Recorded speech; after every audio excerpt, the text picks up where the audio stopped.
नमस्कार, मैं doctor Anita Badgujar, principal DIET CO.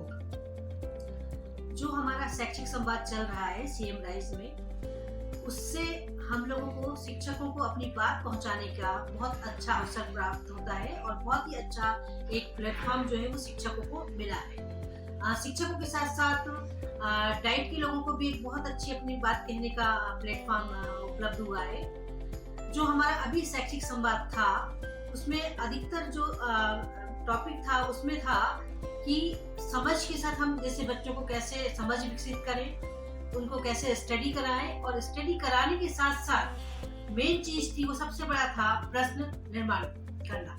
प्रश्न पर हम कैसे जाएं। शिक्षक अभी तक प्रश्न को केवल एक मूल्यांकन के रूप में आंकते थे, तो हमारे शैक्षिक संवाद से हमने शिक्षकों में ये क्लियर किया कि केवल परीक्षा, अर्धवार्षिक, वार्षिक परीक्षा ही प्रश्न निर्माण के लिए नहीं होती है।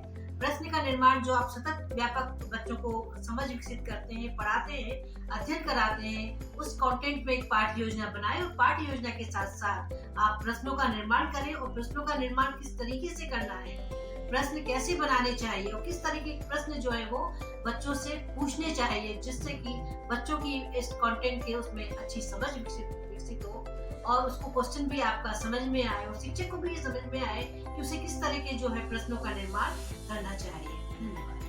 परीक्षा की बात हो जाती है, लेकिन क्वेश्चन या प्रश्न जो होते हैं वो आपके पाठ्यक्रम का एक बहुत ही अहम हिस्सा होता है।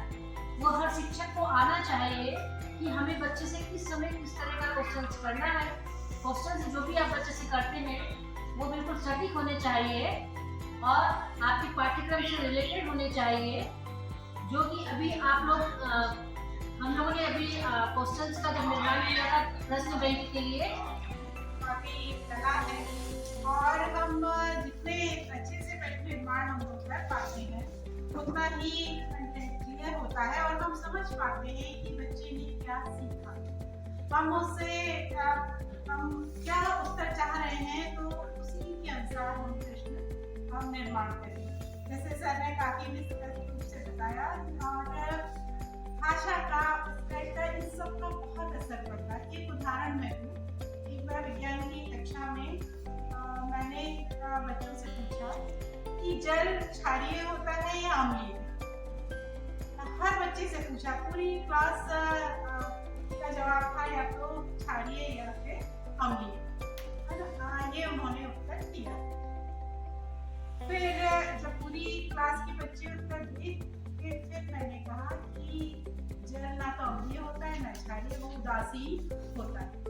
तो बच्चों ने कहा कि ये उत्तर मैडम हमें पता था, लेकिन क्योंकि प्रश्न इस तरह से पूछा गया था तो हमें लगा कि दोनों में से ही सही होगा। तो वाकई प्रश्न इस तरह के, ये केवल एक उदाहरण मैं दे रही थी कि प्रश्न इस तरह के नहीं होने चाहिए और उससे क्या होता है कि उत्तर में गलत आता है। कई बार प्रश्नों की भाषा बहुत मैटर करती है और इसका हमें ध्यान रखना चाहिए।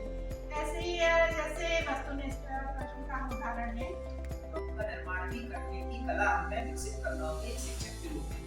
क्योंकि यदि हम नए प्रश्नों का निर्माण नहीं करेंगे तो सब कुछ मिलाकर वही प्रक्रिया चलती रहेगी। आप देखते होंगे कि जब बच्चे 12वीं क्लास करने के बाद IIT की परीक्षा देने जाते हैं या AIEEE या JEE मेंस की परीक्षा देते हैं, तो वहाँ प्रश्न रिपीट बहुत कम होते हैं।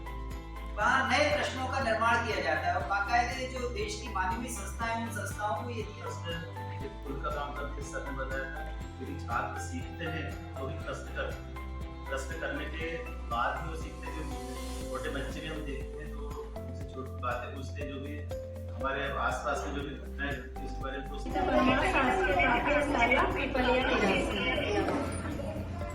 मैं कक्षा 1 से FLN पढ़ाती हूँ। मैं कक्षा में जाने से पहले कुछ प्रश्न बच्चों के लिए तैयार करती हूँ। जैसे मुझे बच्चों से मेले के ऊपर कोई चर्चा करनी है तो मैं इस टाइप के मेले के ऊपर प्रश्न तैयार करती हूँ और मैं मेले के ऊपर प्रश्न इस टाइप से पूछती हूँ। मैं चित्र दिखा के पूछती हूँ, बेटा ये किसका चित्र है? बच्चे बताते हैं मैडम मेले का चित्र। मैं उससे पूछती हूँ कि बेटा तुम कभी मेले में गए हो क्या?